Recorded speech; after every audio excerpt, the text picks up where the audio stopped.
রোববার সকালে রাস্তায় কুড়িয়ে পাওয়া নবজাতকটি শেষ পর্যন্ত মারা গেছে। সারা রাত মৃত্যুর সাথে লড়াই করে হাসপাতালে শেষ নিঃশ্বাস ত্যাগ করে সে। জন্মের পরপরই শিশুটিকে শনিবার রাতে রাজধানীর সায়েন্স ল্যাবরেটরি এলাকায় ছুঁড়ে ফেলা হয়েছিল।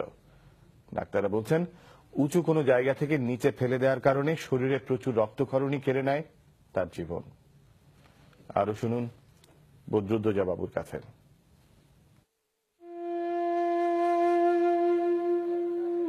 মৃত্যু যন্ত্রণা কতটা কষ্টের তা প্রকাশ করার ক্ষমতা ছিল না এই শিশুটির। জন্মের পর মায়ের মমতা দূরে থাক, ভাগ্যে জুটেছে শুধুই অসহনীয় যন্ত্রণা। যেন জন্মেই দেখেছে সে ক্ষুব্ধ স্বদেশ ভূমি।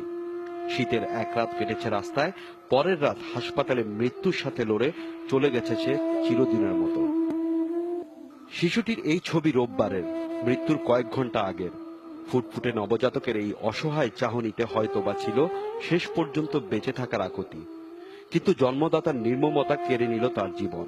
প্রচুর রক্তক্ষরণ হয়েছে নাভি দিয়ে, বাচ্চা পেল হয়েছে, সাদা ফেকেছে। এখানে আপনি দেখতে পারবেন যে এখানে ফ্র্যাকচার হয়ে আছে। এখানে ফোর আর্মে দুটা থাকে, হাড্ডি থাকে, দুটাই মানে ইচ্ছাকৃতভাবে ভাঙে দিছে। কিন্তু আমরা মনে করি ওর কিছু ইন্টারনাল ইনজুরি ছিল, লাইক ব্রেন ড্যামেজ। অ্যান্ড যদি আপনাকে একটা বাচ্চাকে কেউ যদি ইচ্ছাকৃতভাবে ছুঁড়ে ফেলে কোনো একটা হাইট থেকে, সাপোজ 2-3 তলাতে কিংবা সামনের থেকে যদি ছুঁড়ে ফেলে, তাহলে তো ওর ইন্টারনাল অর্গানও ড্যামেজ হতে পারে, লাইক লিভার রাপচার হতে পারে, স্কিন রাপচার হতে পারে, ব্রেনে হ্যামারেজ হতে পারে। And that was the reason for death আমরা মনে করতেছি। জন্মের কিছুক্ষণ পরেই নবজাতকটিকে ছুঁড়ে ফেলা হয়েছিল এলিফ্যান্ট রোডের আলপনা প্লাজার ঠিক পেছনের এই ভবনটির পাশে। নারী না বেঁধেই খালি গায়ে ফেলে দেওয়া হয় স্যাঁতস্যাঁতে এই জায়গায়। কনকনে শীতে ছটফট করতে থাকা শিশুটির চিৎকার শুনেছে আশেপাশের মানুষও।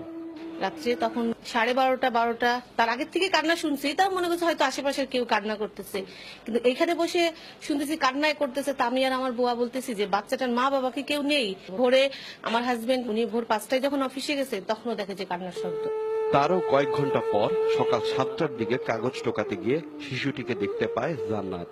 ততক্ষণে ঠান্ডায় রক্তক্ষরণে শিশুটির দেহ নিথর হয়ে পড়ে।